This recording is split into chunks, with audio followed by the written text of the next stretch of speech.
when we talk about sensitivity and commitment towards sustainability, we believe it needs to commence at a very young age. And the role of schools is mission critical in achieving the United Nations Sustainable Development Goals and the Vision of 2030. And therefore, the role of schools in nurturing a more sustainable world is the topic that Mr. John Cannings, who's our lead educator in sustainability, is going to talk about. John is an esteemed educational consultant hailing from Australia and currently based in Switzerland.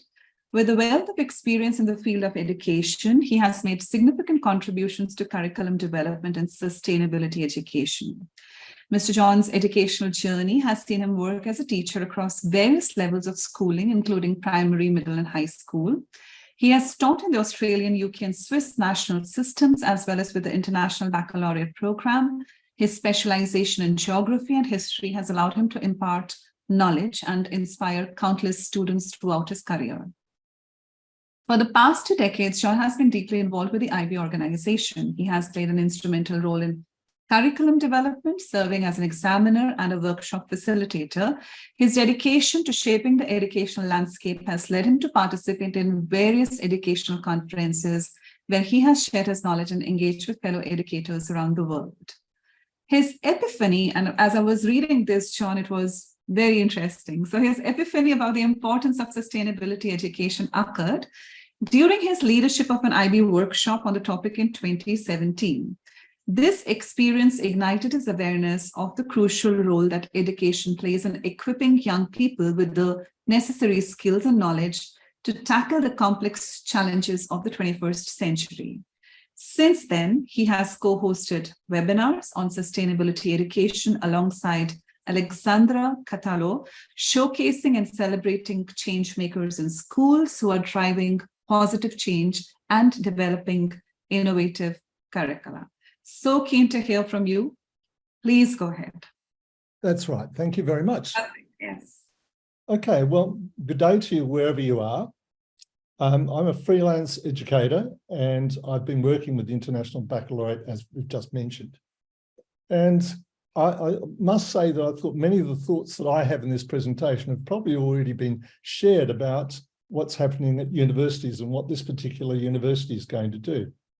During this talk, I shall be trying to address 4 questions related to nurturing sustainability in schools. Why should we be educating for a more sustainable world in schools? What can schools do to make themselves more sustainable? What can classroom teachers do to further sustainability?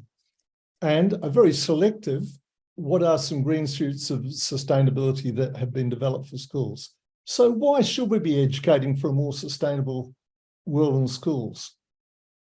Do we have a choice but to teach about sustainability when these stories are unfolding every day in our newspapers and on TV? And I thought the video that we saw on plastic use really highlighted this, and thanks for sharing that earlier on. We live in a time where human resources outweigh biomass. The balance between man and nature has changed. And I just want to share a very quick anecdote with you. A couple of weeks ago, I was in a Swiss school, and one of the students we saw was a 9-year-old, was actually frightened to touch soil because they feared that they would actually get disease from it. And in some ways, many young people have become no longer linked with nature, and that's a concern we have. So I think there's a real need to support young people in school to understand the problems they will face as adults. I think one of the bigger issues in schools anyway is confusions about the definitions of sustainability. The most commonly used one is the one you can see on screen at the moment, which comes from the Bruntner report. However, there are currently, as far as I'm aware, 57 different definitions of the term. And this has caused confusion not only among students, but also about from many teachers about what sustainability embraces. The SDGs were developed by the UN to provide a pathway to a more sustainable world. They really present a systemic model and interdisciplinary approach to building solutions to issues.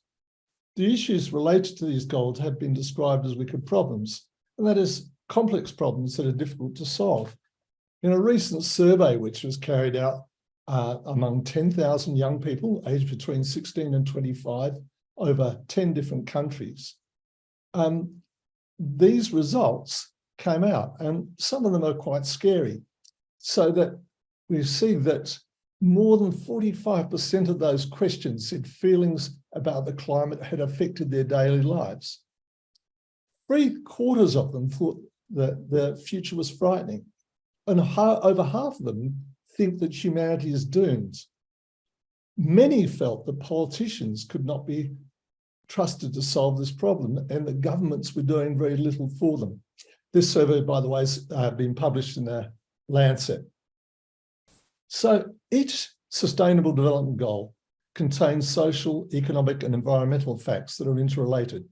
They require, as other people have mentioned here, a change of mindset to understand and find solutions to the problems.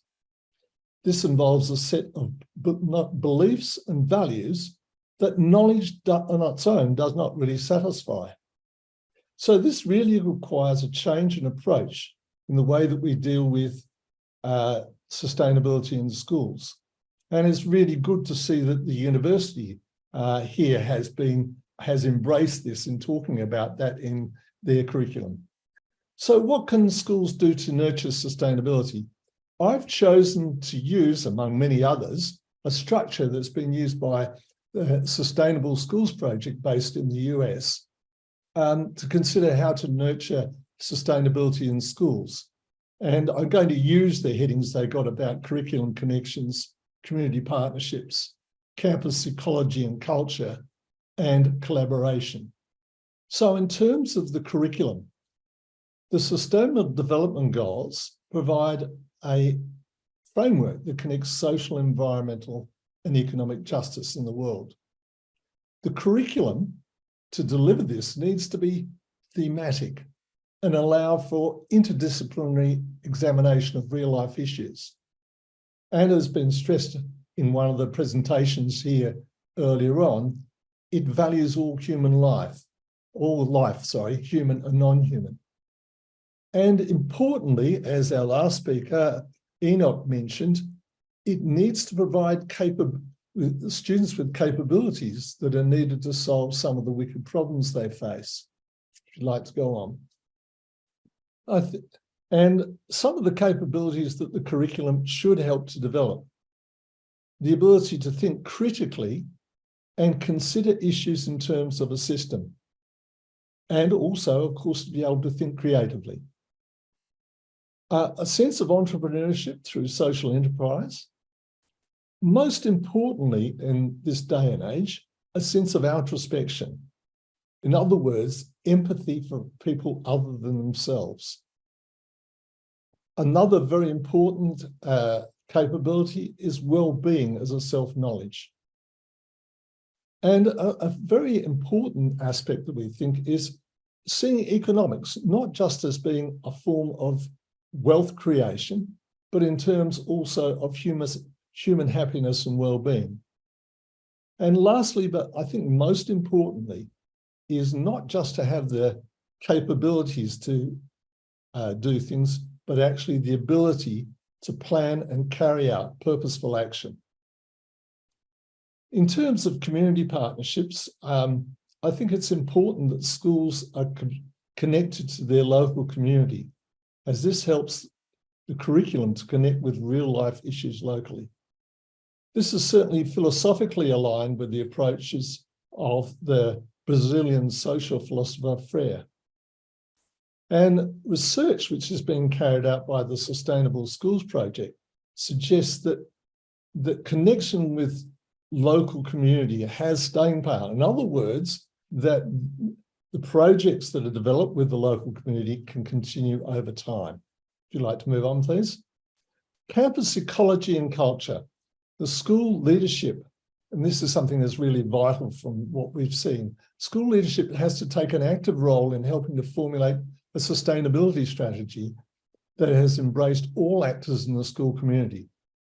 There needs to be a common language about sustainability, which means that everyone, it's grass rather than grapes, its meaning in the school context.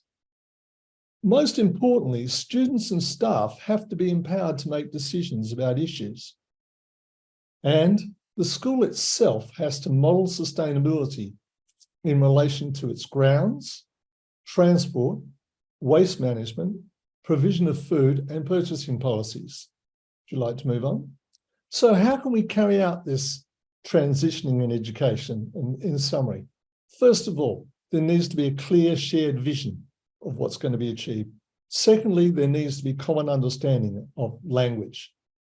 Thirdly, there needs to be an approach about developing opportunities for sustainability, and also about training and empowerment of staff and students to make decisions.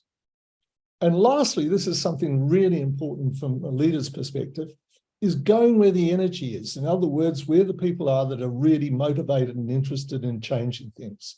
You can move on, please. And lastly, we've talked quite a bit about collaboration and how important this is a skill and process to develop. Planning the curriculum and learning needs to take place across age, group levels, and between group levels. This means a more standard approach to ideas across the school and greater engagement from staff. And lastly, from the school's perspective, working in tandem with organisations and individuals in the community. If you'd like to move on, please. What can teachers do to nurture sustainability? Model a sustainable lifestyle. Have awareness and knowledge, particularly about the Sustainable Development Goals. Be able to make connections between their subject and the SDGs. That's something that's very important. Students often can't do that. And avail themselves of opportunities for professional development on sustainability.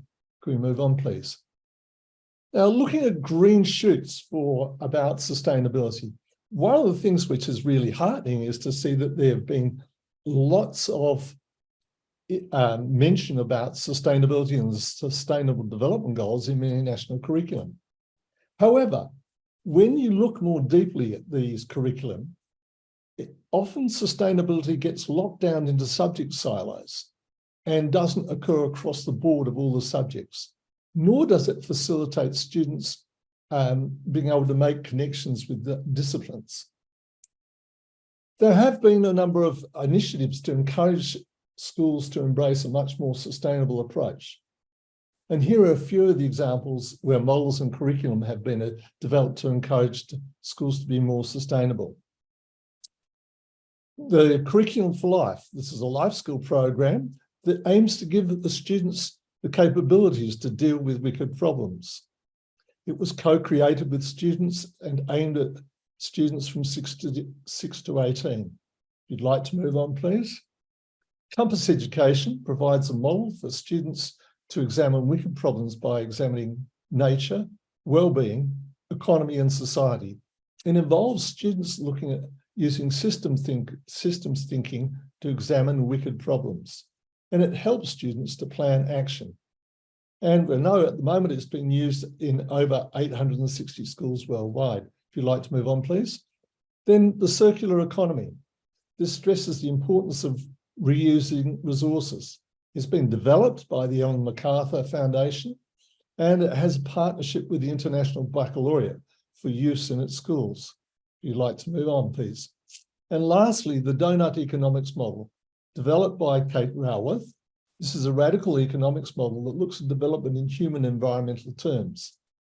And it's been adapted for use in schools by Jennifer Brandsburg-Engelman and others. And it looks at the role of the school through 4 different lenses. If you could go on to the last slide. So it looks at the social and ecological issues at a local and global scale. Now, this approach has been adapted from the approach that the City of Amsterdam used to look at its own sustainability using the donut economics model. And it's one which is starting to gain a lot of interest and support among schools, I know, in the UK and in Europe itself.